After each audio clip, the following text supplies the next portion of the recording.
karena sudah mulai jam 10 dan sudah banyak juga nih Bapak dan Ibu yang sudah bergabung pagi ini. Jadi akan aku mulai ya Pak, Bu, kegiatan webinarnya. Sebelumnya aku ingin mengucapkan selamat pagi dan terima kasih atas kesempatannya pagi ini untuk Bapak dan Ibu guru dan juga Bapak dan Ibu wali murid dari SMA Negeri 23 Jakarta atas kesempatannya untuk bekerja sama dengan Pamify pagi ini dalam kegiatan webinar untuk wali murid. Nah, terima kasih juga untuk Bapak dan Ibu yang sudah bergabung. Terima kasih telah menyempatkan waktunya dan semoga kegiatan pagi ini bisa bermanfaat bagi Bapak dan Ibu semua. Nah, semoga Bapak dan Ibu hari ini keadaannya baik dan sehat ya Bu, Bapak dan Ibu keluarga, dan tetap semangat khususnya bagi Bapak dan Ibu yang sedang menjalani ibadah puasa hari ini. Nah, sebelum kita mulai sambutan dari perwakilan SMA Negeri 23 Jakarta, mungkin Bapak dan Ibu penasaran kali ya, apa sih Pahamify atau belum pernah dengar tentang Pahamify sebelumnya. Nah, kebetulan Pahamify adalah lembaga kursus online, jadi kami ada aplikasi belajar yang bisa diakses oleh anak-anak Bapak dan Ibu. Jadi untuk sekarang kebetulan kami baru ada untuk SMA, cuma selanjutnya kami sedang mengembangkan supaya semuanya bisa belajar lewat Pahamify. Nah, kebetulan aplikasi ini gratis, bisa Bapak dan Ibu download di Android, Play Store Android atau Apple Store. Nah, tanpa berlama-lama, mempersilahkan Ibu Rumsila selaku perwakilan dari SMA Negeri 23 Jakarta sebagai wakil Saprashum dari SMA Negeri 23 Jakarta. Ibu Rumsila, SPD, waktu dan tempat aku persilakan. Mungkin karena ada kendala dari Ibu Rumsila, jadi langsung kita mulai aja kali ya, Ibu Rumsila, nggak apa-apa ya, kita mulai ke kegiatan hari ini, yaitu webinar mengenai meningkatkan motivasi untuk belajar anak-anak untuk menyambut tahun ajaran baru. Kebetulan kan SMA Negeri 23 Jakarta ini juga kemarin habis bagi rapot nih Kak Popi, jadi kebetulan momennya pas banget untuk tetap semangat dan kita genjot lagi ya semangatnya untuk memulai semester baru yang sebentar lagi. Nah, sebelumnya aku ingin mengingatkan dulu Bapak dan Ibu, jadi kalau ada yang Bapak dan Ibu yang belum mengisi formulir pendaftaran webinarnya, dapat diisi formulirnya yaitu di link bit.ly/SMAN23 Jakarta. Linknya akan aku kirimkan di chat room ya Bapak dan Ibu. Nah, aku juga ingin mengingatkan nih, kalau di akhir materi nanti akan ada sesi tanya jawab bersama Kak Popi. Jadi untuk Bapak dan Ibu yang punya pertanyaan atau yang pengen ngobrol langsung nih sama psikolognya hari ini, bisa langsung raise hand supaya nanti aksesnya aku buka di sesi tanya jawab. Mungkin kita perkenalan dulu kali ya sama Kak Popi, kan Bapak dan Ibu mungkin ada yang belum tahu nih, Kak Popi itu psikolog, tapi prakteknya di mana sih, atau pengen kenal lebih lanjut, waktu dan tempat aku persilakan nih Kak Popi. Oke, baik. Terima kasih Kak Fihan. Saya izin untuk menggunakan waktu dan tempatnya ya. Baik, Assalamualaikum warahmatullahi wabarakatuh. Selamat pagi Bapak Ibu semuanya, semoga selalu sehat gitu ya.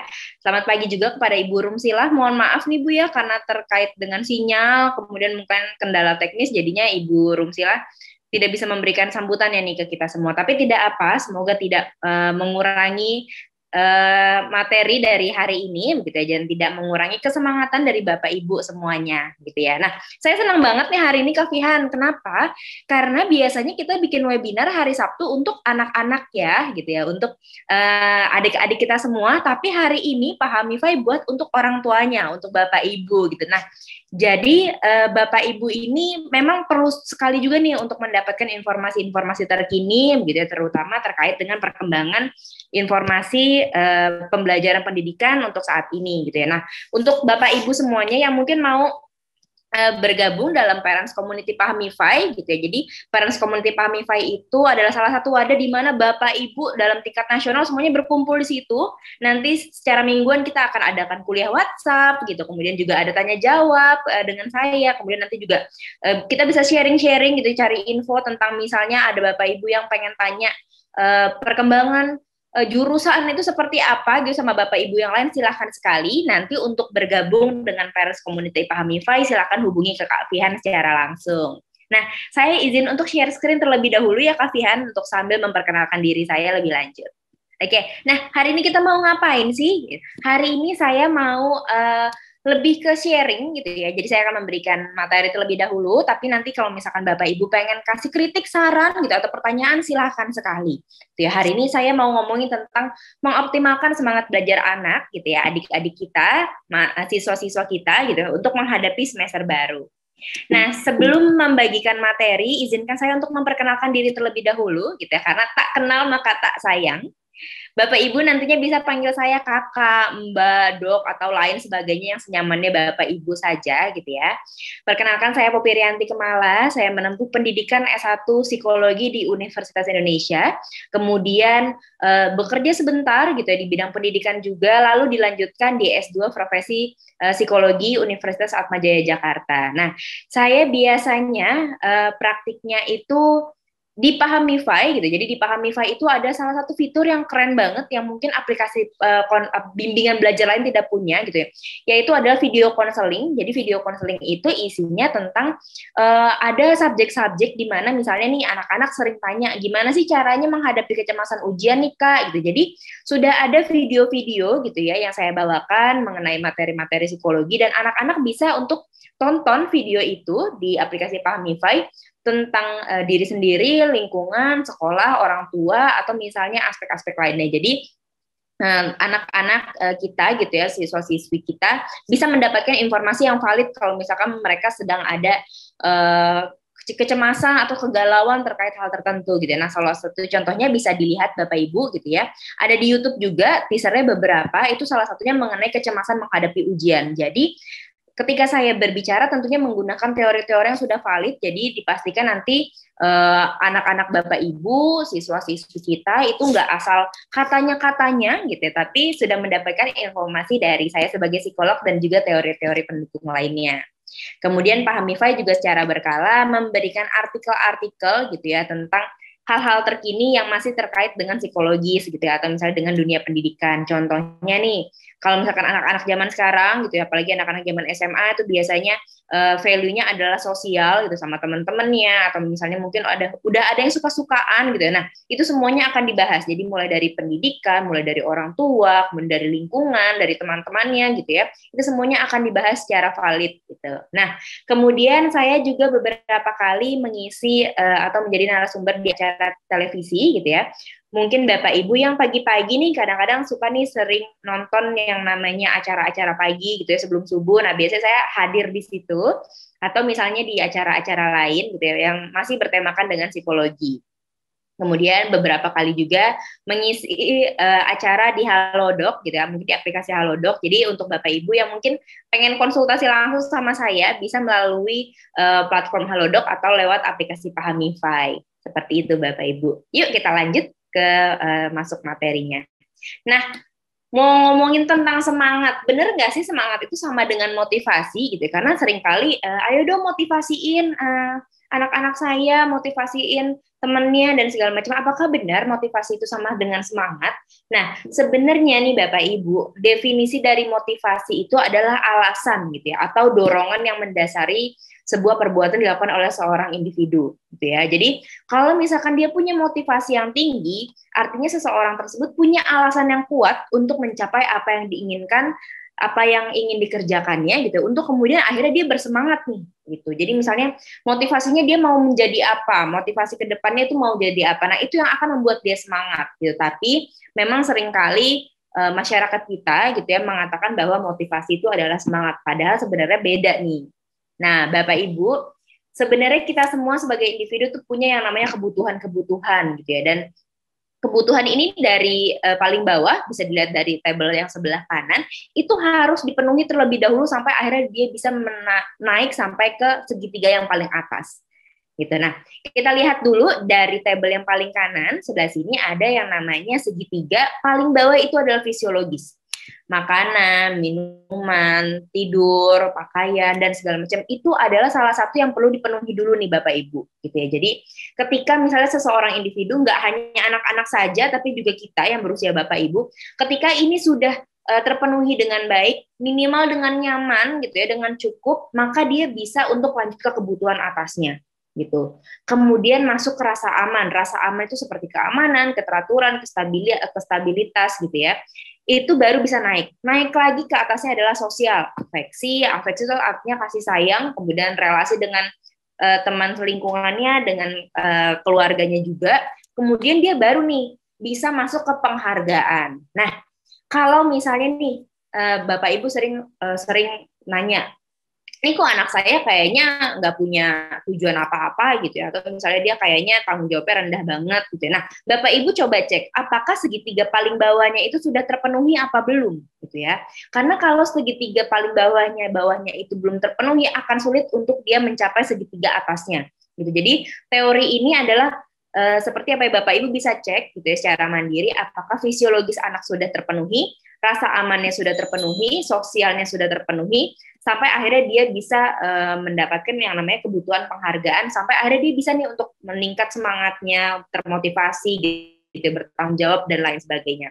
Kemudian yang paling atas, kalau sudah terpenuhi semuanya, baru deh dia bisa tuh untuk mengembangkan dirinya, dia bisa mengenali mana tujuan yang paling dia inginkan, mana hal-hal yang membuat dia lebih nyaman, lebih bersemangat gitu. Jadi sebenarnya anak-anak Bapak Ibu coba silahkan dicek dulu apakah segitiga paling bawahnya itu sudah dipenuhi apa belum gitu.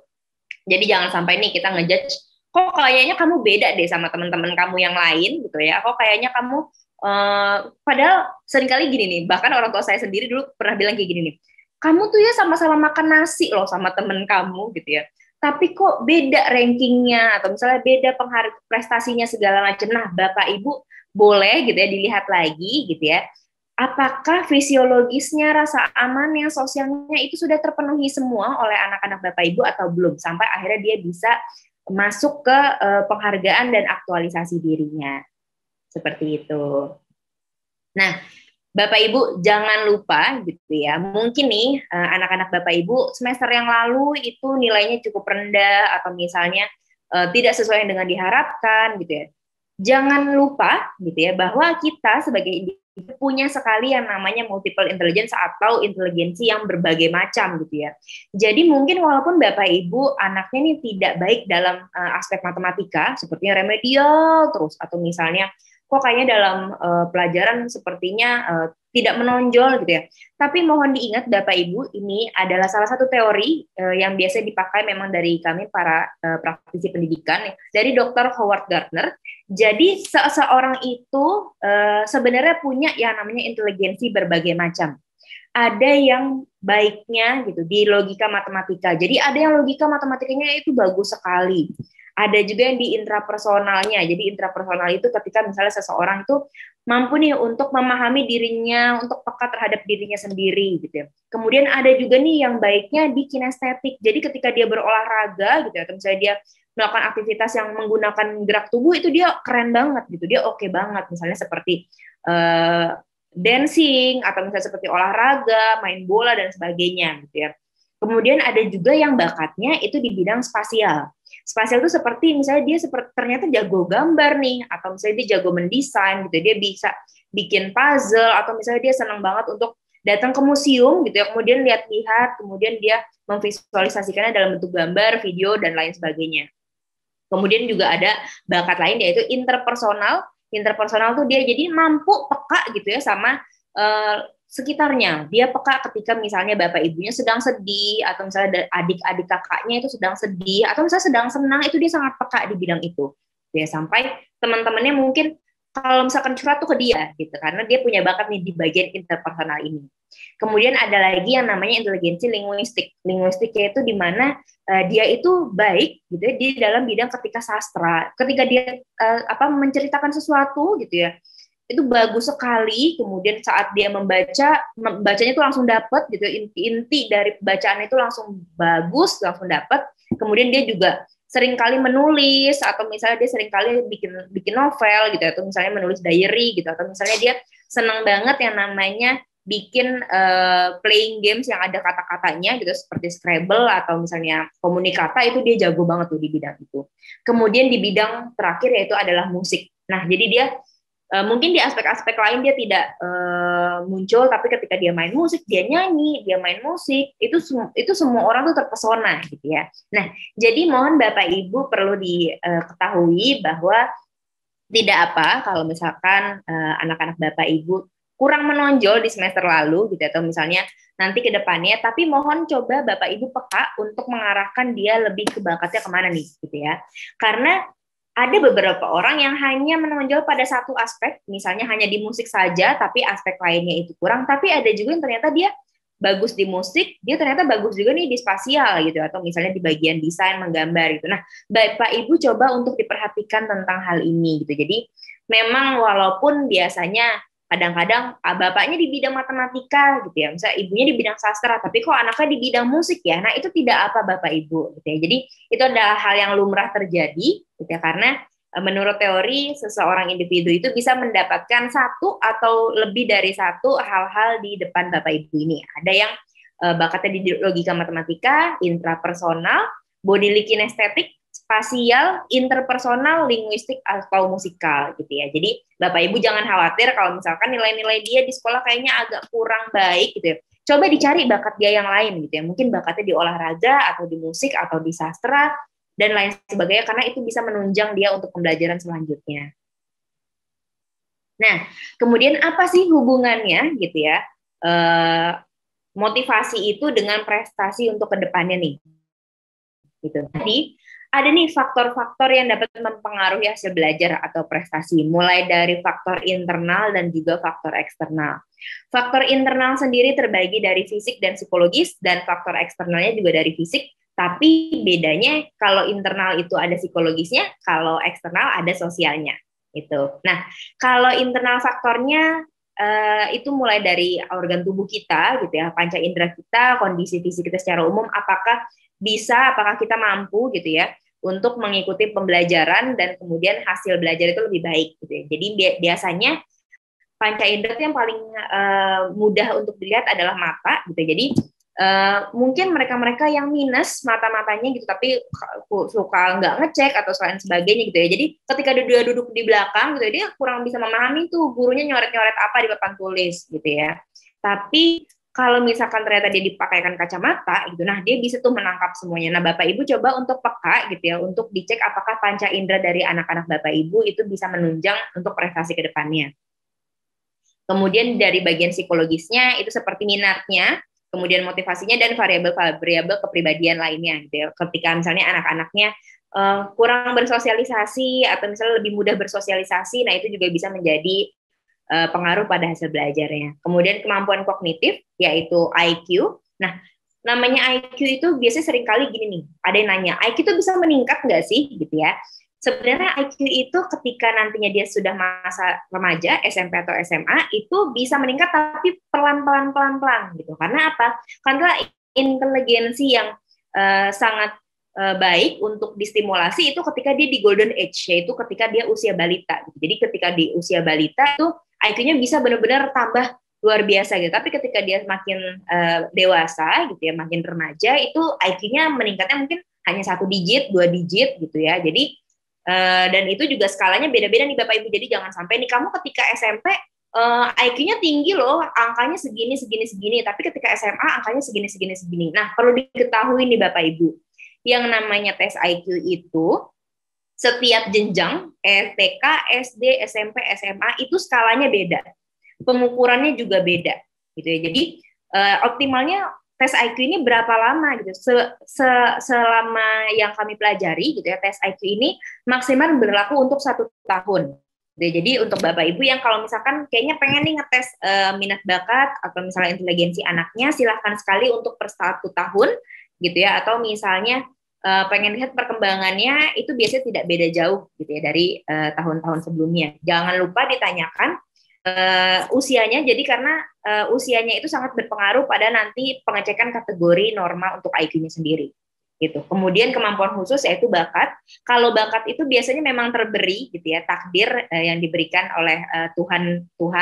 Jadi memang biasanya bakat ini kadang-kadang gitu ya tidak sejalan dengan minatnya. Gitu. Jadi kadang ada yang dia bakatnya dalam bidang musik gitu, tapi ternyata dia nggak suka nih di musik, ternyata dia minatnya lebih ke teknik gitu ya. Nah, itu tidak apa gitu. Jadi ketika ada minat dan bakat, mohon diutamakan dulu minatnya. Gitu. Kemudian kemampuan umum yaitu inteligensi secara umumnya. Lalu dari faktor eksternalnya ada fisik dan sosial. Faktor eksternalnya apa nih yang mempengaruhi prestasi belajar anak gitu ya. Terutama kondisi tempat belajarnya, sarana dan perlengkapan belajar, materi pelajaran, dan kondisi lingkungan belajar. Seringkali banyak sekali anak-anak yang konseling sama saya gitu ya. Dia pengen tes ujian UTBK atau segala macam gitu ya. Tapi ternyata rumahnya kurang mendukung. Kurang mendukungnya karena apa? Misalnya ternyata kakaknya itu di kamar sebelah suka nyanyi-nyanyi gitu, atau misalnya kakaknya itu di kamar sebelah kalau misalkan belajar senangnya pakai musik, sedangkan dia belajarnya nggak bisa pakai musik gitu. Nah, Bapak Ibu coba tanyakan ke anak-anak Bapak Ibu gitu ya, kira-kira kondisi belajarnya saat ini itu sudah menunjangkah untuk mereka? Apakah terlalu sepi atau terlalu ramai gitu ya? Atau misalnya bagaimana nih situasinya, atau misalnya perlu diubah gitu ya? Kemarin-kemarin itu ada salah satu ketika saya home visit ke rumah salah satu klien saya, gitu, saya mau cerita aja nih. Dia sebenarnya anaknya berprestasi, jadi ketika di tes IQ-nya itu oke sekali, terus minatnya juga sudah sejalan gitu. Ketika akhirnya saya puyeng gitu kan, saya mumetnya aduh apa nih kok kayaknya dia kurang menunjang gitu ya. Tapi fasilitasnya juga sudah ada. Ketika saya mau visit, oh ternyata dia punya adik yang adiknya itu kembar gitu ya. Terus ternyata nangis terus gitu sampai kayaknya dia kurang konsentrasi nih. Nah, kemudian akhirnya saya berkolaborasi dengan orang tuanya untuk kemudian agak menjauhkan gitu ya, ketika atau misalnya kamarnya diubah kalau tidak memungkinkan, si anak ini diberikan headset yang full gitu ya, jadi dia tidak bisa mendengar, atau misalnya kayak dikasih papan, jadi orang tuanya tahu kapan anaknya jadwal belajar, kapan tidak. Gitu. Nah, memang hal-hal ini ada yang sering sekali sulit dikontrol, tapi sebisa mungkin kita memfasilitasi anak-anak kita agar dia mendapatkan tempat pembelajaran yang nyaman. Gitu. Tidak harus misalnya dia di kamar sendiri gitu. Kalau misalkan belum memungkinkan kamarnya sendirian, itu silahkan dibuat salah satu pojok kecil gitu ya, misalnya pojok belajar khusus gitu, ada mejanya, gitu, atau misalnya ada meja kursi saja cukup, tapi dia bisa belajar dengan fokus di sebelah sana gitu. Jadi itu adalah pojok khusus belajarnya si kakak gitu atau si adik gitu. Jadi dia juga terkondisikan bahwa yang namanya tempat belajar itu bisa membuat dia meningkatkan motivasinya dia, akhirnya nanti prestasi belajarnya juga baik gitu. Kemudian sarana dan perlengkapan belajar. Nah, pada masa pandemi ini yang sering dikeluhkan adalah biasanya handphonenya masih berdua sama kakak adiknya gitu ya, atau misalnya sama orang tuanya gitu, atau biasanya nggak ada kuota, atau biasanya sinyalnya luar biasa jelek. Nah, ini memang agak sulit sih ya kita kontrol gitu ya hal-hal ini gitu ya, sinyal, gadget dan segala macamnya karena berbagai hal. Tapi bisa nih Bapak Ibu jadwalkan, lihat jadwal mereka. Oh, ketika jadwal sekolah berarti ini jadwalnya kakak yang pakai handphone ini gitu ya. Dan berarti orang tua juga bisa nih bilang ke rekan kerjanya atau misalnya ke saudara-saudara, jam segini sampai jam segini HP-nya dipakai sama anak saya ya untuk belajar gitu. Jadi mohon menghubunginya nanti setelah jam pembelajaran gitu. Jadi sebisa mungkin kita fasilitasi anak lah gitu. Kemudian materi pelajaran, kalau materi pelajarannya agak kesulitan, pasti anak juga kurang minat ya pelajarannya. dan kondisi lingkungan belajar tersebut gitu. Nah, dan sosial, nih ada dukungan sosial. Dukungan sosial itu bukan hanya dari teman-temannya gitu ya, atau misalnya teman sekelas atau dari guru, tapi juga dari orang tua gitu. Apakah orang tua sendiri mendukung anaknya untuk belajar, untuk berprestasi? Kadang seringkali nih ada beberapa anak yang dibilangnya gini, udah kamu nggak usah belajar kelamaan karena kamu harus bantu ibu gitu, atau misalnya kamu harus bantu ayah gitu. Nah, padahal anaknya pengen nih belajar, tapi dia sendiri agak dilema nih kalau misalkan dia nggak bantuin ibunya cuci piring, ibunya kesulitan, dia nggak tega juga untuk membiarkan ibunya gitu, atau misalnya dia membiarkan ayahnya, tapi dia juga harus belajar. Nah, jadi orang tua sebisa mungkin harus mengkomunikasikan hal ini kepada anak gitu ya. Seberapa banyak dukungan yang ingin orang tua dapatkan oleh anak terkait misalnya pekerjaan rumah tangga gitu ya, atau misalnya terkait hal-hal lainnya gitu, sampai anak akhirnya bisa mengolah-ngolah nih mana waktunya dia belajar, mana waktunya dia membantu orang tuanya gitu. Jadi harus sama-sama saling menghargai antara orang tua dan anak. Kemudian juga pengaruh budaya. Nah, pengaruh budaya ini memang agak sulit ya di rem sama kita, karena masih ada nih beberapa orang tua yang berpikiran bahwa anak-anak itu di SMA saja cukup gitu, atau misalnya nanti dari SMA dia bantu orang tuanya untuk berbisnis gitu ya, atau misalnya buka usaha gitu ya, atau misalnya menikah saja. Nah, ini juga berpengaruh nih sama prestasinya anak-anak gitu. Jadi budaya ini juga budaya bukan hanya adat istiadat gitu ya, tapi juga nilai-nilai apa yang dibawa oleh keluarga di dalam anak tersebut. Nah, ini adalah hal-hal yang mempengaruhi prestasi anak. Jadi mohon Bapak Ibu coba dicek terlebih dahulu satu persatu. Kira-kira yang mana nih yang menjadi faktor anak prestasinya baik atau bahkan prestasinya bisa memburuk gitu. Lalu kemudian bagaimana nih caranya untuk kita memberikan pemahaman pentingnya belajar kepada anak gitu ya. Seringkali anak-anak malah ngapain sih sekolah capek-capek gitu ya. Ngapain sih harus belajar matematika? Aku nggak suka Kak matematika gitu. Kenapa sih Kak kita harus belajar fisika? Aku nggak suka banget fisika gitu ya. Atau misalnya kayak ya hal-hal seperti itu gitu ya, yang membuat anak tidak tahu nih belajar tuh pentingnya apa sih, sekolah tuh pentingnya apa sih gitu ya. Nah, yang pertama orang tua harus banyak ngobrol gitu ya sama anak. Harus arahkan dia ke tujuan jangka panjangnya. Yuk Kak, yuk Dek, kita bikin tujuan jangka panjang kenapa sih kita harus belajar gitu ya. Misalnya nih, kita bikin tujuan, coba kakak atau adik selesai lulus sekolah mau ngapain gitu. Misalnya mau lulus S1 gitu, mau kuliah, mau S1, mau S2, mau ambil beasiswa. Atau misalnya mau berbisnis, mau buka usaha. Nah, itu harus dibikin dulu tuh tujuannya tuh. Jadi anak tuh tahu kalau misalkan dia nggak belajar gitu ya, dia nggak bisa untuk mendapatkan beasiswa kuliahnya gitu. Atau misalnya ketika dia nggak belajar tentang fisika atau misalnya tentang biologi lainnya, itu tidak akan menunjang dia untuk nantinya bisnis atau buka usaha gitu. Jadi Bapak Ibu perlu nih untuk mengarahkan tujuan jangka panjangnya. Kejauhan nggak sih Kak Popi kalau misalkan masih kelas 1 SMA misalnya, atau misalnya masih SMP gitu, atau misalnya ya masih di usia-usia kayak gini, kita udah ngomongin sampai ke depannya gitu, sampai jangka panjang banget kayaknya nanti ini deh kejauhan gitu ya. Nah, justru yang namanya tujuan atau rencana itu perlu dibuat jauh-jauh hari Bapak Ibu gitu ya. Jadi memang kita sendiri nih harus, yang kedua, cari informasi dan gali sedalam-dalamnya gitu ya. Misalnya terutama untuk anak-anak yang pengen ambil beasiswa ke luar negeri misalnya, atau beasiswa nasional LPDP gitu ya. Kita cari informasi, kita gali sedalam-dalamnya apa yang dibutuhkan. Misalnya nilai-nilainya harus sekian, prestasinya harus sekian. Nah, itu kita harus cari bareng-bareng. Kita gali sedalam-dalamnya sampai akhirnya nanti anak tahu nih, oh dia semangat nih untuk belajar karena dia tahu tujuan dia itu memerlukan hal-hal tersebut gitu. Jadi ketika dia mau beasiswa, dia perlu nih yang namanya nilai bagus, dia perlu yang namanya ikut ujian, dia perlu yang namanya belajar untuk mencapai semuanya itu baik, semuanya itu sesuai dengan rencananya gitu ya. Kemudian yang ketiga adalah simulasikan nih rencananya. Misalnya nih mau masuk ke prodi soshum gitu, atau misalnya saintek gitu ya, untuk nanti kuliahnya gitu, atau misalnya dia mau lintas jurusan gitu, atau misalnya nanti dia mau buka usaha, mau bisnis, atau misalnya dia mau menunda dulu kuliahnya gitu ya. Nah, simulasikan semua rencana-rencana ini, kemudian jangan lupa simulasikan juga resikonya gitu ya. Jadi selain optimis gitu ya, kita juga perlu nih untuk bikin rencana tindak lanjut kalau misalkan ternyata hal-hal tersebut tidak tercapai gitu. Nah, yang paling dekat gitu ya, yang kemarin itu sedang ada yang namanya UTBK ya Kak Fihan ya gitu. Jadi UTBK anak-anak ikut ujian gitu ya. Ternyata dan mereka cemas nih. Mereka cemasnya kenapa? Karena mereka cuma mempersiapkan skenario ketika mereka berhasil gitu. Ketika mereka misalnya masuk kuliah yang mereka inginkan gitu. Nah, mereka siap tuh untuk hal itu. Mereka udah siap nanti di sana kosannya gimana, di sana nanti orang-orangnya kayak gimana, jurusannya seperti apa, mata kuliahnya seperti apa, itu dia sudah sangat siap gitu ya. Tapi kebanyakan anak-anak kita itu tidak siap ketika mereka gagal.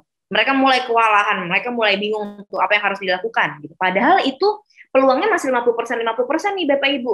50% gagal, 50% berhasil. Nah, jadi kita perlu bikin skenario keduanya.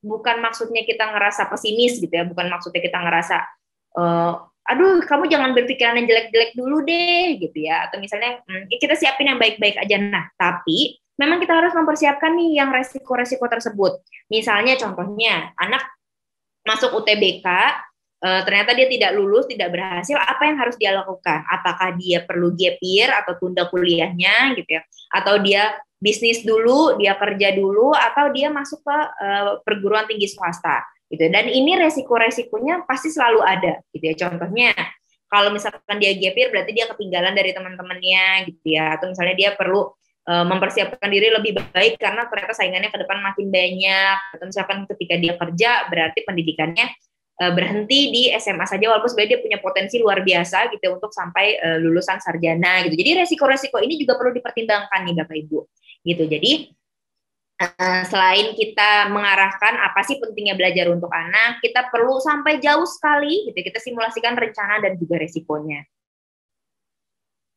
Nah, kemudian untuk hal ini, untuk menunjang semangat dan prestasi anak gitu ya, apa sih yang harus orang tua sediakan?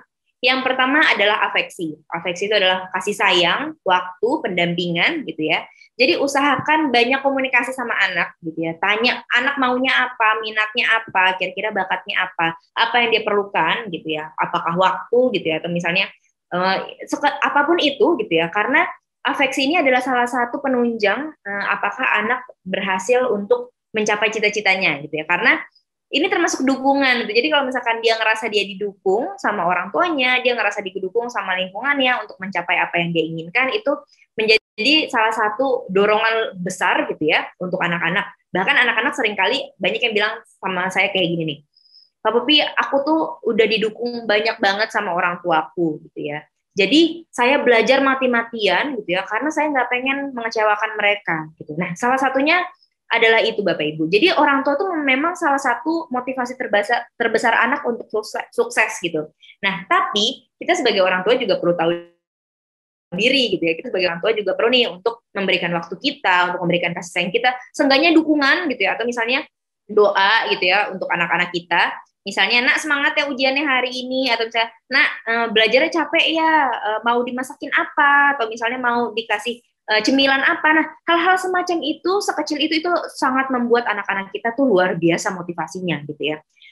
Mereka tuh bisa benar-benar apa ya, sampai terharunya klien-klien saya yang dulu kayak gini, Kak Popi setelah konseling sama Kak Popi nih, orang tua saya masa pas saya habis belajar tiba-tiba ngasih cemilan gitu, dan itu bikin saya bikin saya gemes banget sama orang tua, dan itu meningkatkan motivasi saya. Nah, hal-hal sekecil itu membuat anak tuh luar biasa loh Bapak Ibu. Jadi jangan sepelekan yang namanya waktu Bapak Ibu, kasih sayang Bapak Ibu, perhatian Bapak Ibu, itu sangat berarti untuk anak-anak kita. Kemudian yang kedua adalah fasilitas belajarnya. Seperti yang tadi sudah saya jelaskan gitu ya, fasilitas belajar terkait dengan kondisinya, dengan lingkungannya gitu ya. Entah sekedar pulpen, pensil, alat tulis gitu ya, atau misalnya meja pendukung gitu, atau misalnya ya lingkungan yang nyaman gitu untuk anak belajar. Kemudian yang ketiga termasuk juga dengan lokasi lingkungan yang mendukung. Misalnya nih ternyata dia tidak kondusif kalau misalkan belajar di rumah karena misalnya adik-adiknya masih kecil, lari-larian, suka gangguin gitu ya. Rumahnya juga tidak memungkinkan nih untuk ditempati orang banyak gitu ya. Bisa nih ibu bapak coba arahkan, misalnya itu rumah nenek sepi gitu, kalau kamu belajar kamu boleh loh untuk ke sana gitu ya, misalnya. Atau misalnya dia seminggu dia menginap di rumah kakek nenek karena kondisinya lebih kondusif gitu ya, untuk menuju UTBK. Tapi nanti setelah UTBK kembali lagi ya ke sini gitu. Jadi orang tua juga yang namanya izin gitu ya untuk lingkungan ini tuh sangat mendukung anak gitu untuk akhirnya nanti anak jadi termotivasi. Kadang kan anak suka nggak enak kayak bilang, duh karena aku nggak punya kamar sendiri nih Kak di rumah gitu ya. Aku juga bingung gimana belajarnya gitu. Aku juga bingung orang tua aku juga nggak kasih solusi kira-kira gimana aku mau belajar di rumah temanku katanya main terus gitu, atau misalnya aku mau belajar di rumah saudaraku yang lain katanya kejauhan, jadi aku bingung harus kayak gimana. Nah, orang tua coba deh dicek lingkungannya, lokasi mendukung lainnya gitu ya. Kalau misalkan ternyata ada salah satu aspek yang bisa gitu ya, rumah neneknya, rumah temennya gitu ya, silakan sekali. Tapi jangan lupa untuk dipantau gitu ya. Bener nggak sih ini anak ke rumah neneknya karena belajar gitu? Bener nggak sih ini anak ke rumah temennya untuk belajar kelompok gitu ya? Jangan sampai kita mengizinkan dia, tapi kita melepas gitu aja. Kita nggak mantau kegiatan mereka tuh ngapain di sana gitu. Kemudian yang keempat adalah informasi dari pihak eksternal. Informasinya apa aja, bisa dari guru gitu ya, bisa dari guru lesnya juga. Jadi ibu bapak boleh nih tanya sama mereka, gimana nih proses belajar anak saya gitu ya, gimana sih apakah nilai-nilainya bagus di bidang apa gitu, atau misalnya anak saya selain di bidang ini bagusnya di bidang apa ya gitu. Jadi gali informasi dari pihak-pihak lainnya yang kira-kira berkaitan dengan pendidikan anak-anak bapak ibu. Kemudian anak-anak bapak ibu juga boleh nih untuk memberikan mereka tes minat bakat gitu ya. Jadi datangi ke sekolah-sekolah tuh biasanya punya tuh yang namanya program tes IQ atau tes minat bakat, silahkan diikutkan gitu ya. Atau misalnya mau secara mandiri gitu ya ke psikolog terdekat untuk tes minat bakat, itu silahkan sekali. Dan yang paling penting nih Bapak Ibu, perencanaan keuangan terkait tujuannya. Nah, memang ada seringkali orang tua yang bilang, pokoknya kamu belajar aja, masalah uang itu orang tua gitu. Tapi zaman sekarang anak-anak tuh udah pinter banget nih Bapak Ibu gitu ya.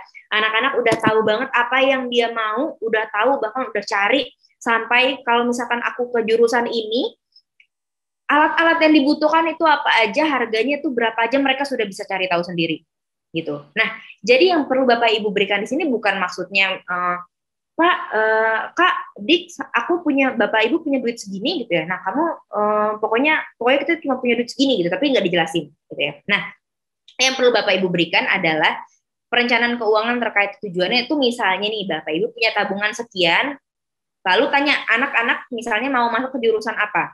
Ada yang seringkali mau masuknya ke jurusan kedokteran gitu ya.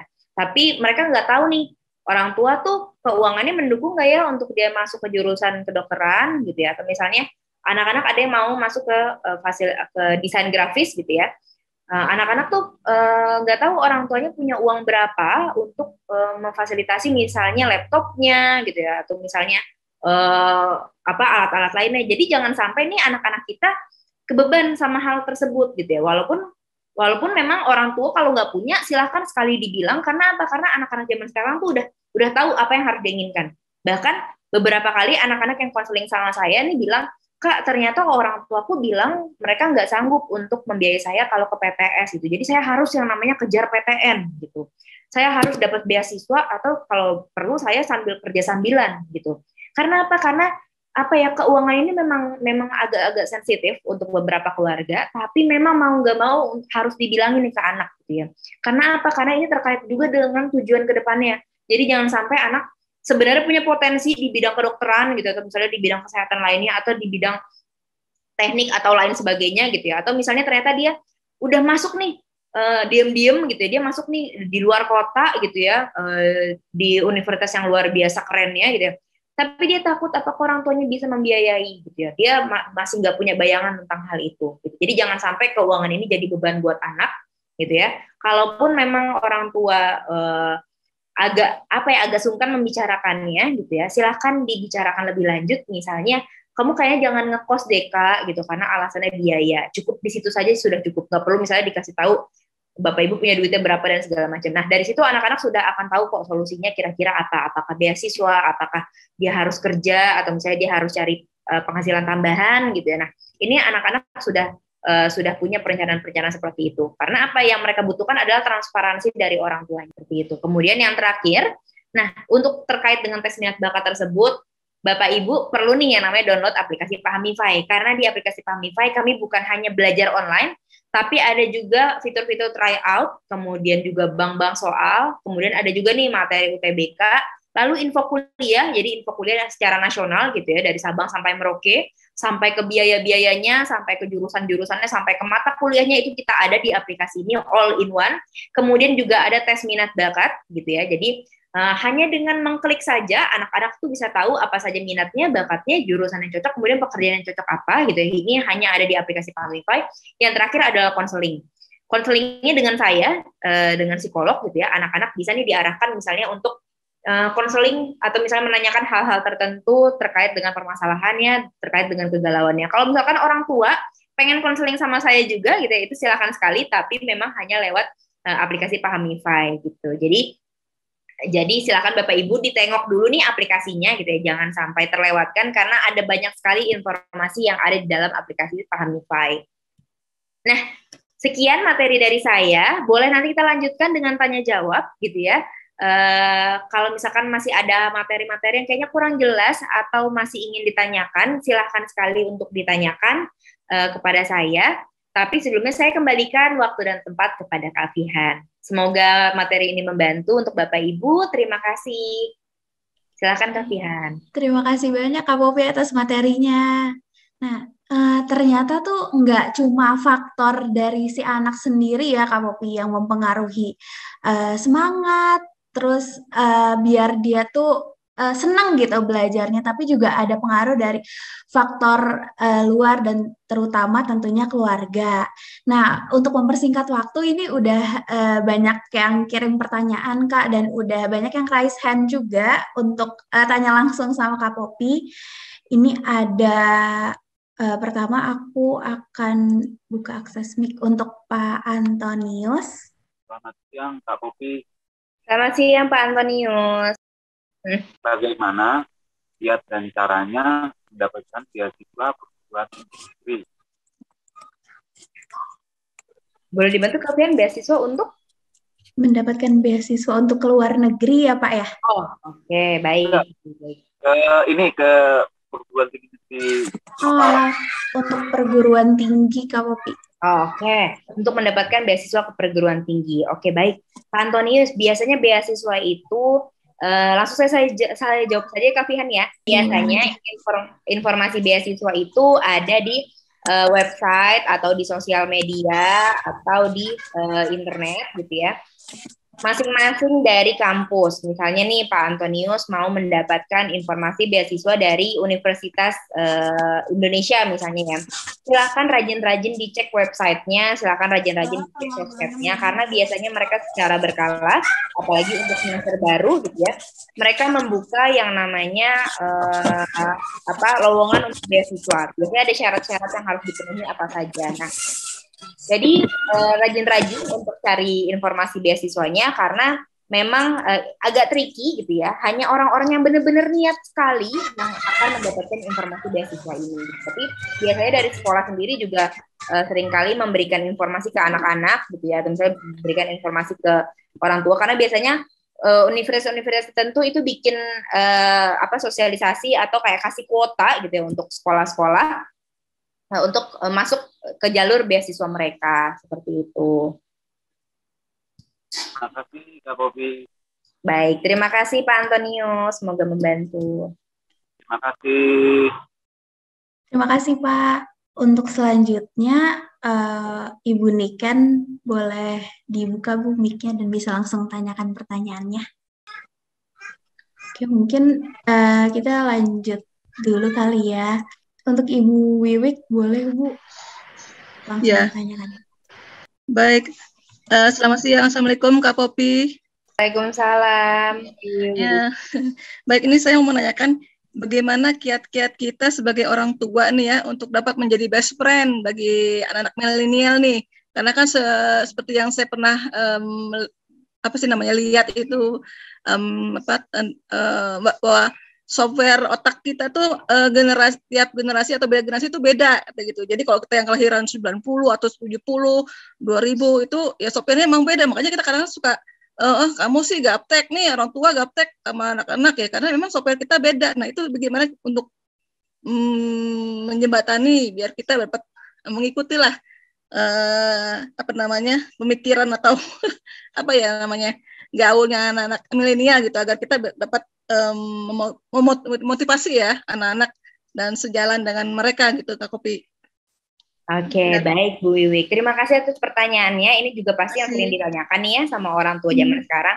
Gimana sih caranya ikut gaul gitu ya sama anak-anak kita gitu ya? Gimana sih caranya jadi best friend untuk anak-anak kita gitu? Nah, Bu Wiwik, salah satu prinsip utama adalah komunikasi sama anak, dan boleh nih untuk cari informasi terkait misalnya hal-hal yang sedang in saat ini, tapi anak-anaknya tuh jangan dijudge gitu. Maksudnya anak-anaknya tuh jangan masa kayak gini sih gitu ya, atau misalnya jangan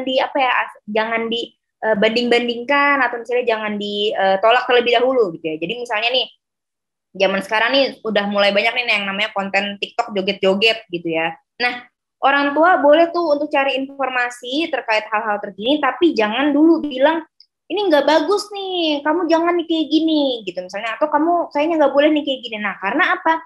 Hal itu yang membuat anak tertutup sama orang tuanya gitu ya. Jadi mungkin dia pengen nih untuk kenalin temannya, dia pengen orang tuanya juga ikut gaul segala macam, tapi karena orang tuanya dari awal sudah kayaknya menolak gitu ya, atau misalnya kayaknya orang tuanya udah nggak mau ikutan terbuka gitu ya sama kayak anak-anaknya, padahal anak-anak saat ini tuh sedang dapat informasi luar biasa banyak gitu ya. Jadi ketika orang tuanya ngomong kayak gitu, anak jadi ngerasa segan, anak-anak jadi ngerasa sungkan gitu. Jadi mungkin menurut kita itu kurang baik, tapi kita perhatikan terlebih dahulu gitu, sampai nantinya kita berikan edukasi secara pelan-pelan. Kita berikan dik jangan joget-joget TikTok seperti itu ya, karena membuka aurat misalnya, atau misalnya kayaknya kita boleh deh lihat orang, tapi jangan kita ngikutin yang jelek-jeleknya, kita ngikutin yang baik-baiknya aja gitu. Jadi jangan dari awal tuh udah tertutup dulu nih sama pergaulan anak-anak gitu. Jadi kalau kayak gitu anak juga jadinya tertutup, anak juga jadinya nggak mau cerita sama kita gitu. Apalagi misalnya dia mau ngenalin temennya nih, teman dekatnya, kalau misalkan biasanya tuh ngomongnya cablak gitu, atau misalnya ngomongnya teriak-teriak gitu. Nah, sebenarnya dia deket banget nih sama si temennya ini gitu ya. Bahkan kalau orang tua deket, semua informasi tuh ada di temennya itu gitu. Tapi kalau orang tuanya udah bilang dari awal, bilang kamu jangan temenan deh sama dia gitu ya. Padahal kita belum mengenal terlalu dalam gitu. Nah itu tuh membuat anak jadinya segan, anak-anak jadinya tertutup. Jadi orang tua boleh tanya informasi terkini sama anak-anak gitu ya, dan diperhatikan dulu gitu ya. Jangan sampai orang tua dari awal tuh udah menolak dulu nih apa sih yang anak-anak akses gitu ya. Gitu. Jadi kadang anak-anak sebenarnya pengen juga loh jadi best friend sama orang tuanya, pengen juga jadi temen sama orang tuanya, pengen curhat-curhat gitu ya tentang pacarnya misalnya, atau curhat tentang teman-temannya. Tapi kebanyakan orang tua zaman sekarang tuh, alah udahlah kamu belajar aja, nggak usah mikirin hal-hal kayak gitu, udahlah kamu tuh fokusnya belajar aja. Padahal jangan lupa nih Bapak Ibu, usia-usia remaja saat ini value-nya adalah sosial. Mereka akan lebih nurut sama teman-temannya daripada sama orang tua sendiri gitu. Karena apa? Karena itu memang sudah dalam fase perkembangan mereka gitu ya. Jadi jangan heran nih kalau ternyata mereka lebih dekat sama temannya daripada sama orang tuanya, karena mereka mencari yang pemikirannya itu bisa diterima dulu. Yang mana dulu nih yang bisa menerima pemikiran saya nih? Orang tua dulu apa teman dulu? Oh, kalau ternyata teman dulu, mereka akan lebih dekatnya sama teman. Gitu. Tapi kalau misalkan ternyata orang tua bisa menerima semua informasi yang anak-anak berikan, misalnya aku mau curhat nih tentang pacar gitu, terus orang tua, oh boleh, siapa nama pacarnya, atau kenalnya gimana segala macam, itu anak-anak akan sangat terbuka. Ya, tapi kalau misalkan dari awal anak-anak udah dibilangin, udah kamu gak usah mikirin kayak gituan, kamu belajar aja gitu. Nah itu yang membuat anak jadinya ada jarak sama orang tuanya, sampai akhirnya dia tertutup nih, nggak mau lagi ngajak orang tua, nggak mau lagi ngobrol sama orang tua, habis belum apa-apa, aku belum ngomong apa-apa, udah ditutup pintunya gitu. Jadi Bu Wiwi boleh nih untuk cari tahu sama anak-anak main Instagram tuh gimana sih gitu ya, atau misalnya gaul anak zaman sekarang tuh gimana sih gitu, atau teman-teman anak-anak zaman sekarang tuh kayak gimana sih. Jadi anak-anak akan memperhatikan terlebih dahulu bagaimana respon orang tuanya gitu. Kalau ternyata dari awal respon orang tuanya positif, terbuka, anak akan lebih terbuka tuh untuk kemudian harinya gitu. Jadi boleh nih Ibu, boleh, walaupun kayaknya aduh nggak serak banget deh nih gitu ya, mainan kayak gini-ginian gitu, so, nggak serak banget nih sama temen yang ini gitu, boleh sekali disampaikan, tapi nanti setelah Ibu perhatikan lebih dalam gitu. Seperti itu Ibu Wiwi. Ya, baik Kak Popi, terima kasih. Baik, terima kasih sekali. Semoga membantu. Amin, terima kasih.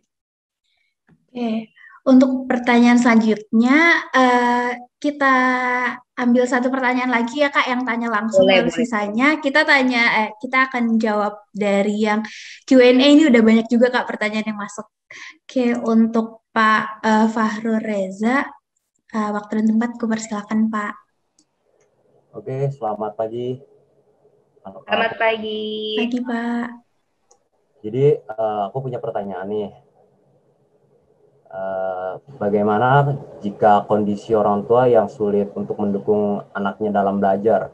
Mungkin ada beberapa faktornya, banyak. Mungkin salah satunya yang bisa saya sebutkan adalah himpitan ekonomi. Lalu bagaimana cara kita nih sebagai anak gitu, atau mungkin ada solusi lain agar anak tuh bisa gitu belajar walau tanpa dukungan orang tua gitu. Mereka bisa nggak belajar mandiri dengan tanpa adanya orang tua? Atau mungkin ada solusi lain gitu yang mendukung tentang bagaimana nih setelah ini nggak dapat dukungan dari orang tua, apakah mereka akan sukses nantinya atau gimana? Itu sih pertanyaan saya. Terima kasih. Oke, baik. Terima kasih Bapak Fahrul Reza gitu ya. Memang tidak semua orang tua bisa memfasilitasi anaknya dengan nyaman gitu ya. Apalagi misalnya seperti yang Bapak katakan tadi terkait dengan keuangan atau ekonomi gitu ya. Nah, tapi Bapak bisa nih sekedar untuk mendampingi dia belajar gitu ya. Sekedar atau tahu tujuan dia ke depannya itu seperti apa gitu ya. Dukungan seperti apresiasi atau misalnya pujian itu tuh juga sangat berharga untuk anak-anak gitu ya. Jadi memang anak-anak itu beda-beda nih Bapak Ibu. Yang diinginkan dukungan itu beda-beda. Enggak semuanya menginginkan fasilitas belajar yang luar biasa, tapi ada juga yang hanya menginginkan setidaknya pujian atau terima kasih gitu ya dari orang tua kepada anaknya gitu. Jadi apakah ini akan menentukan kesuksesan? Bisa jadi ya, bisa jadi tidak. Tapi suatu penghargaan, suatu apresiasi dari orang tua, apapun itu bentuknya, bahkan pujian, itu sangat berarti untuk anak-anak, apalagi yang masih dalam jenjang remaja gitu ya.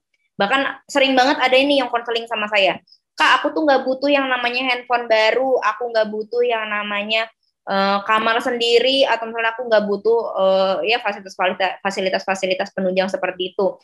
Yang aku butuhkan adalah orang tuaku menerima nilai-nilaiku karena itu adalah nilaiku yang jujur gitu. Banyak juga loh teman-temanku yang nyontek nilainya bagus, tapi aku nggak mau gitu ya. Aku punya prinsip kalau misalkan aku jujur walaupun nilaiku jelek itu bisa mendukung kesuksesanku ke depannya. Tapi orang tuaku nggak pernah menghargai itu. Mereka pengennya nilai aku bagus, nilai aku bagus, nilai aku bagus gitu. Nah, jadi coba nih Bapak Fahrul untuk komunikasikan sama anak, kira-kira anak kebutuhannya apa sih gitu ya. Apakah misalnya anak perlu didampingi belajarnya? Anak perlu setidaknya ditemenin aja belajarnya gitu ya. Atau misalnya anak butuh apresiasi, anak butuh pujian. Nah, itu tuh Bapak perlu perlu komunikasikan sama anak apa yang dia butuhkan gitu. Jadi kita nggak bisa ngira-ngira oh kayaknya karena keterbatasan ekonomi nih anak saya jadi prestasi belajarnya jadi menurun gitu ya, atau misalnya jadi rendah. Tidak hanya itu Bapak Fahrul Reza gitu ya. Jadi kita harus buka kepala kita karena ada banyak sekali tadi faktor yang mempengaruhi prestasi dan salah satunya adalah dari orang tua sendiri gitu. Jadi yuk ngobrol Bapak Fahrul Reza sama orang tua sama anaknya gitu ya, untuk dilihat apa sih kebutuhan anak sebenarnya gitu. Apakah benar yang Bapak pikirkan sama dengan yang anak pikirkan gitu. Karena itu harus disatuin dulu tuh. Oh ternyata menurut Bapak mungkin ekonomi, tapi ternyata menurut anak itu adalah waktu gitu ya, atau misalnya apresiasi. Nah itu perlu disatuin dulu, perlu dilihat dulu apakah kebutuhannya yang dipikirkan sama atau tidak. Begitu Pak Fahrul Reza. Apakah sudah membantu? Ya Kak Popi cukup. Terima kasih. Baik, terima kasih Pak Fahrul. Nah, untuk selanjutnya akan kita jawab dari yang ini ya, Kak, yang udah masuk di Q&A. Ini kalau aku lihat ada beberapa pertanyaan yang mirip, yaitu terkait pembelajaran jarak jauh nih, Kak Popi.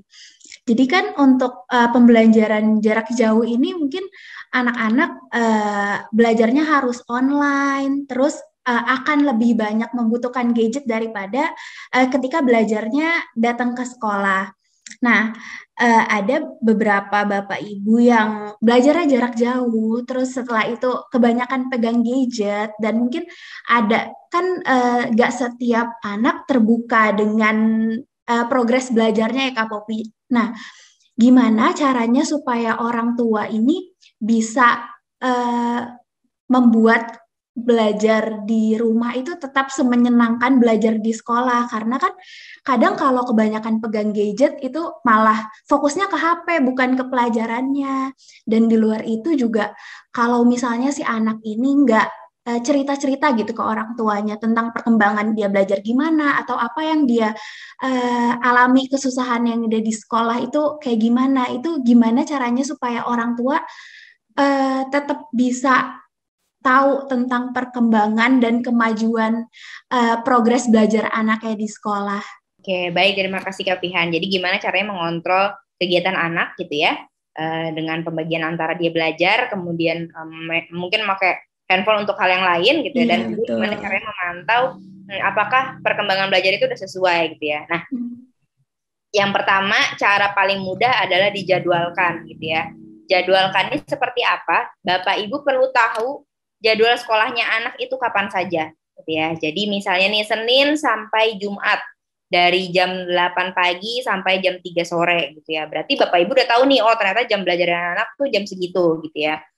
Berarti kalau di luar itu Bapak Ibu boleh nih untuk persiapkan untuk sedikit kayak bilang kamu sedang mengerjakan apa, atau misalnya apakah ada tugas kelompok atau misalnya ada hal lainnya gitu ya. Karena setahu Ibu, setahu Bapak, jam belajar itu hanya sampai jam 3 gitu. Jadi sebelum kita ngejudge anak-anak, sebelum kita bilang anak main handphone terus, ditanyakan dulu kegiatannya lagi ngapain. Karena biasanya walaupun udah di luar jam sekolah gitu ya, anak-anak masih ada kerja kelompok atau misalnya ada tugas lain dan lain sebagainya. Tapi memang kita perlu pantau nih. Jadi orang tua juga harus tanya dulu ke gurunya, jadwal sekolah anak saya tuh kapan aja gitu. Atau misalnya apakah ada tugasnya yang memerlukan tugas kelompok atau misalnya bagaimana lainnya gitu. Jadi jangan sampai kita kelolosan kalau anaknya jadi nggak belajar gitu ya. Atau misalnya kita jadinya kelolosan kalau misalkan ternyata anaknya tuh belajar tapi kita bilang anaknya main handphone terus gitu. Jadi paling mudah adalah aktif untuk bertanya kepada pihak sekolah tentang jadwal dan tentang tugas-tugasnya. Kemudian gimana nih caranya untuk memantau perkembangannya? Sama juga nih Bapak Ibu, anak-anak SMA ini adalah anak-anak masa remaja. Mereka itu belum bisa dilepas gitu ya. Mereka belum bisa mandiri karena usianya juga masih remaja, belum dewasa. Ketika mereka berkuliah itu sudah bisa kita lepas. Tapi karena masih SMA, masih remaja, mereka anak-anak sudah lebih dari anak-anak, dewasa juga belum gitu. Jadi masih harus ditarik ulur gitu Bapak Ibu. Jadi kita nggak boleh nih kita bilang kamu udah SMA kamu belajar sendiri gitu. Nggak bisa seperti itu. Karena apa? Karena usia mereka ini usia tanggung. Mereka nggak bisa untuk dilepas sendiri karena masih ada egonya, masih ada keinginan-keinginan lainnya. Jadi tetap harus kita pantau dari jauh. Caranya gimana? Balik lagi kita tanya ke pihak sekolah, apakah tugas-tugasnya bagus, apakah tugas-tugasnya dikumpulkan, gitu ya. Apakah misalnya nilai-nilainya itu udah sesuai dengan KKM-nya, gitu. Atau misalnya prestasi sekolahnya itu seperti apa. Gitu. Jadi memang kita juga harus aktif tanya sama pihak sekolah. Capek sih, ribet sih, karena kan kita harapannya anak-anak remaja kita ini sudah bisa mandiri gitu ya, jadinya udah bisa kita lepas gitu. Tapi nggak bisa nih Bapak Ibu, ketika nantinya anak-anak kuliah baru bisa kita lepas sepuasnya deh, anak-anaknya mau belajar mau enggak itu kan kembali lagi sama mereka. Tapi di masa-masa pendidikan sekolah ini gitu ya, anak-anak masih harus didampingi sama orang tuanya gitu. Jadi yang paling utama adalah aktif bertanya kepada pihak sekolah mengenai jadwal dan mengenai tugas-tugasnya. Oke, terima kasih Kak. Nah, untuk yang pertanyaan selanjutnya, tadi kan kita sempat bahas nih Kak tentang psikotes dan tes minat bakat. Nah, mungkin orang tua ini belum kebayang kalau misalnya ikut tes minat bakat itu seperti apa sih tesnya, dan nanti kalau dari hasilnya itu bisa langsung mengarahkan ke jurusan spesifik si anak itu cocoknya kemana atau seperti apa Kak? Jadi mungkin bisa diceritain tentang tes minat bakat. Oke, baik. Nah, tes minat bakat ini adalah tes yang ngetes bakat kita gitu ya. Bakat itu ngetes apa sih yang ditakdirkan buat kita gitu ya. Itu biasanya mulai dari genetika, tentukan dari dari takdir kita lah pokoknya si bakat ini gitu ya. Jadi tes bakat ini tes ini mengetes mengenai apa yang ditakdirkan sama kita, dan tes minatnya adalah apa yang kita sukai gitu. Nah, apakah bisa untuk menentukan jurusan kuliah? Bisa ya, bisa tidak gitu. Karena apa? Biasanya jurusan kuliah itu memerlukan aspek-aspek dari minat nih terutama. Kalau misalkan ternyata anaknya minatnya ke kesehatan, anaknya minatnya ke teknik, atau misalnya anaknya minatnya ke bidang sosial gitu ya, itu akan ngeling ke jurusan kuliahnya. Misalnya nih jurusan kesehatan. Oh, jurusan kesehatan itu kalau misalnya dia senangnya minatnya itu di bidang kesehatan, berarti jurusan kuliahnya bisa ke kedokteran, bisa ke keperawatan, bisa ke biologi atau ke kesehatan masyarakat gitu ya. Jadi tes bakat minat nih bisa ngeling ke jurusan kuliah, bahkan bisa sampai ke prospek kerjanya gitu. Jadi misalnya nih anak senang di bidang gambar-gambar gitu ya, gambar-gambar tapi juga ada logika matematiknya. Jadi ternyata anak minat di bidang matematika, anak minat di bidang gambar-gambar. Nah, kita cari jurusan apa ya yang ada gambar-gambarnya, tapi ada juga ada juga matematikanya. Oh, ternyata jurusan arsitektur. Jurusan arsitektur itu di bawahnya jurusan teknik gitu ya. Ada banyak sekali hitung-hitungannya, tapi juga ada gambar-gambarnya gitu. Jadi tes minat bakat itu bisa mensarikan apa yang anak punyai gitu ya, secara takdir dan juga secara minat, kemudian di-link gitu ya, dihubungkan ke jurusan kuliahnya nanti. Gitu. Jadi jangan sampai nih ternyata anak minatnya di bidang sosial gitu ya. Di bidang sosial tuh ada misalnya ada psikologi, bidang hukum gitu ya, bidang kriminologi. Tapi orang tua udah kamu ke jurusan teknik aja karena dapat kerjanya cepat gitu. Atau misalnya kamu ke jurusan ekonomi aja karena kok ekonomi nanti kamu bisa jadi PNS dan segala macam. Nah, itu tuh Bapak Ibu, kita perlu lihat dulu minatnya anak seperti apa. Karena 4 tahun ke depan gitu ya, itu bukan hal yang mudah untuk dijalani sama anak-anak. Mereka ujian-ujian sendiri gitu ya. Kemudian juga kuliahnya kuliah sendiri, berproses adaptasi sama teman-temannya sendiri gitu ya. Nantinya juga skripsi, ketemu dosen itu semua sendiri gitu ya. Walaupun awalnya orang tua nyuruh nih untuk masuk ke jurusan. Tapi kalau misalkan mereka nggak sepenuh hati gitu ya untuk ngejalanin jurusan tersebut, ya bisa dipastikan nanti di tengah-tengah mereka mulai tuh ngerasa salah jurusan lah, terus jadi ogah-ogahan lah, malah jadi kayak nyalahin orang tuanya. Kan dulu orang tua yang pengen jurusan ini, bukan aku gitu, dan segala macamnya gitu. Jadi akan jadi nggak sehat gitu ya. Untuk terkait dengan prospek kerja, tenang aja Bapak Ibu gitu ya. Jadi suatu jurusan, satu angkatan itu bukan menentukan prospek kerjanya dia mau kemana gitu ya. Karena apa? Karena ini tergantung sama takdir individu masing-masing anak-anak Bapak Ibu gitu ya. Jadi bukan jurusan yang menentukan dia nanti kerjanya di mana, tapi memang individunya sendiri. Kalau misalkan nih Bapak Ibu ada yang pernah bilang sama saya gitu ya, konseling, saya nggak pengen anak saya masuk ke jurusan sastra karena di sastra itu nanti kerjanya jadi apa gitu ya. Tapi kalau misalkan anaknya itu ternyata senang banget sama jurusan sastra, apapun akan dia lakukan gitu ya untuk mencapai prospek kerja yang baik.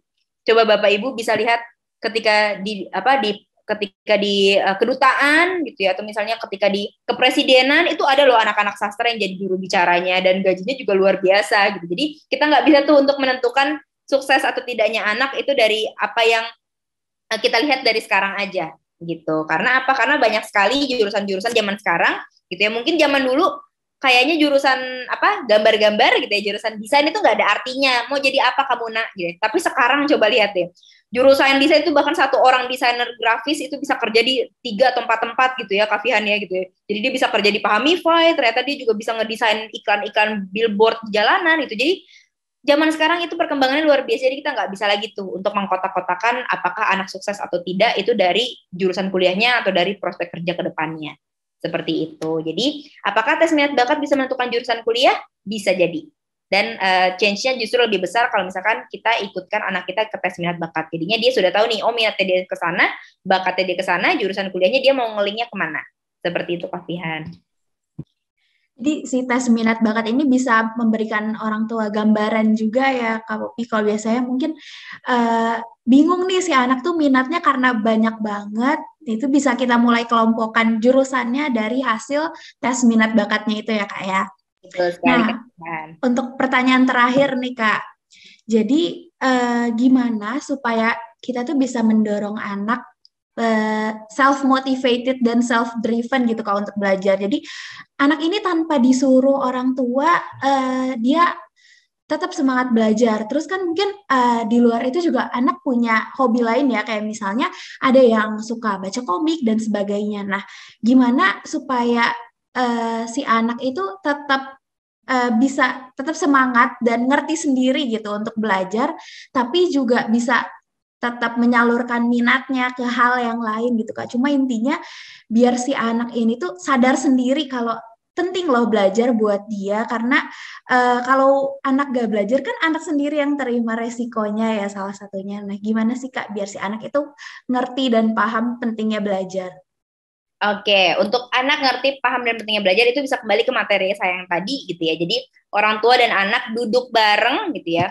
Yuk kita buat rencana kamu ke depannya mau apa gitu ya. Seperti yang tadi gitu ya. Misalnya dengan posisi kamu sekarang kira-kira kamu bisa nggak mencapai tujuan-tujuan kamu gitu ya. Misalnya nih anak pengennya jadi dokter gitu. Tapi dengan kamu yang sekarang main game terus atau misalnya dengan nggak belajar segala macam, kira-kira kamu bisa nggak mencapai tujuan kamu tersebut. Jadi memang harus harus diajak ngobrol nih si anak gitu ya tentang tujuan-tujuannya, karena biasanya nih anak-anak tersebut yang nggak tahu belajar itu mau buat apa gitu, karena mereka sudah terbiasa untuk diarahkan sama orang tuanya nih Kak Fihan gitu. Jadi kayak apa ya, dia aku nggak ngomong apa-apa juga orang tua juga pasti mengarahkan kok. Dari dulu nih Kak, aku SD, SMP, SMA semuanya diarahkan kok sama orang tua gitu. Jadi ya nanti aku tenang aja, aku gampang aja, soalnya aku nggak tahu tujuan aku apa gitu. Jadi orang tua harus seenggaknya duduk bareng, harus ngelepasi anak gitu ya, jangan diarahkan terus menerus, tapi tetap dipantau apa yang anak inginkan gitu. Jadi balik lagi ke materi tadi yang tadi saya jelaskan, duduk bareng untuk tahu tujuan ke depannya apa, resikonya apa, rencananya seperti apa gitu. Jadi bilang juga sama anak, ini terakhir kali loh Bapak Ibu arahkan kamu untuk SMA, untuk tujuan kedepannya silakan kamu yang jalankan. Tapi ya balik lagi, apakah dengan rencana-rencana kamu tersebut dengan posisi kamu yang sekarang kamu bisa mencapai atau tidak gitu. Jadi anak diajak nih untuk mikir gitu, anak diajak untuk untuk brainstorming bareng-bareng gitu, sampai akhirnya anak nanti termotivasi nih pelan-pelan gitu. Oh ternyata memang aku kedepannya harus punya tujuan sendiri ya, ternyata orang tuaku udah mulai nggak mengarahkan nih gitu. Jadi kita memberikan sedikit rasa cemas untuk dia gitu, karena rasa cemas ini dibutuhkan memang apalagi untuk memotivasi anak gitu. Jadi tidak semua rasa cemas itu dalam rangkaian negatif, tapi ada juga yang positif gitu ya, karena ketika seseorang cemas itu artinya dia mulai memikirkan apa hal yang penting untuk dia, apa yang tidak penting untuk dia gitu. Jadi yuk orang tua bareng-bareng kita komunikasi luar biasa sama anak-anaknya, terutama terkait dengan tujuan jangka panjangnya, sampai nanti anak tahu kalau misalkan aku mau kuliah ternyata aku nggak bisa loh gini terus gitu ya, nggak bisa loh main game terus gitu. Jadi nanti pelan-pelan dia akan termotivasi sendiri gitu. Tapi ya kuncinya itu harus diajak ngobrol dulu nih Bapak Ibu gitu Kak Fihan. Oke, diajak ngobrol dan diajak merencanakan bareng-bareng ya Kak masa depannya kayak gimana supaya dari dalam dirinya timbul kesadaran sendiri gitu ya. Kalau untuk mencapai mimpinya pasti kan dia harus usaha gitu kan. Tuh. Nah, karena keterbatasan waktu nih untuk pertanyaannya masih banyak yang masuk, tapi mungkin bisa kita jawab di kesempatan berikutnya ya Kak Popi. Nah, aku juga ingin mengingatkan nih untuk Bapak dan Ibu yang ingin bergabung di komunitas orang tua paham MiFi, kita biasanya juga ada kegiatan seperti ini ya Kak, webinar atau tanya jawab dengan ahli tentunya. Dan itu semuanya gratis. Nah, jika Bapak Ibu berminat untuk bergabung di komunitas orang tua paham MiFi, bisa isi link formulir yang kemarin mungkin sudah aku share ke Bapak dan Ibu ya, yang bit.ly/SMAN23 Jakarta.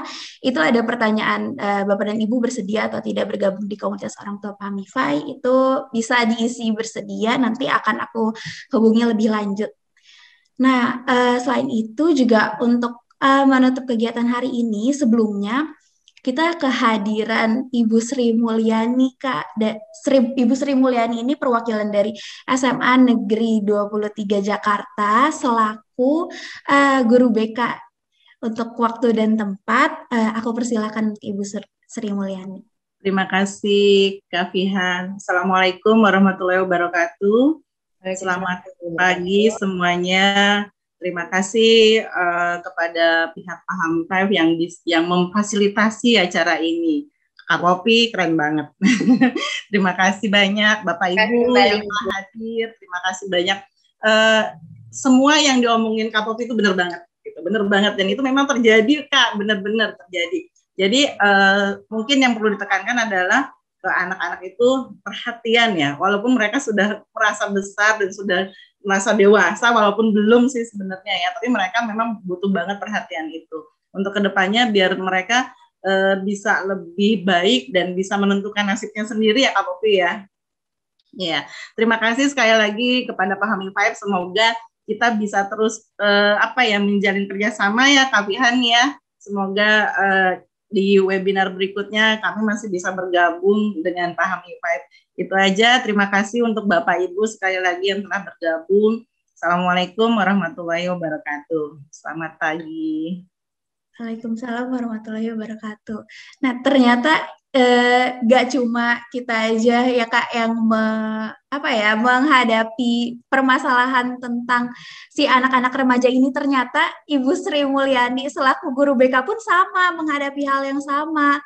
Dan mungkin untuk orang tua wali murid yang hadir hari ini bisa bermanfaat ya tadi materi dari Kak Popi, dan tentunya juga dari Ibu Sri Mulyani tadi mengenai memberikan perhatian untuk anak, karena Ibu Sri Mulyani pun langsung berhubungan dengan anak-anak ya Bu ya di sekolah sebagai guru BK. Jadi kurang lebih sedikit banyak paham bagaimana keadaan anak-anak yang ada di sekolah gitu.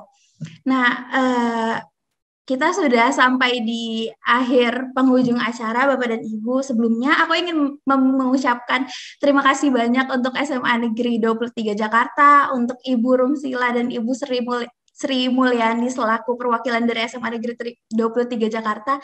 Terima kasih banyak atas kesempatannya untuk kami Pahami Fai bisa kenalan nih kepada wali murid SMA Negeri 23 Jakarta.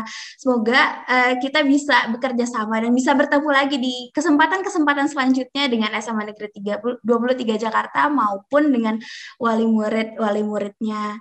Nah, untuk itu aku izin menutup kegiatan hari ini. Terima kasih banyak Bapak Ibu wali murid yang telah bergabung pada kegiatan hari ini. Semoga materinya bisa bermanfaat untuk Bapak dan Ibu, dan semoga Bapak dan Ibu bisa menemukan insight atau pandangan baru yang sekiranya bisa Bapak Ibu praktikan kepada anak-anaknya nanti. Untuk itu, terima kasih atas waktu dan kesempatannya pagi ini. Aku izin menutup kegiatan webinar hari ini. Wassalamualaikum warahmatullahi wabarakatuh. Terima kasih banyak Bapak dan Ibu. Terima kasih banyak Kak Popi. Terima kasih banyak SMA Negeri 23 Jakarta. Terima kasih.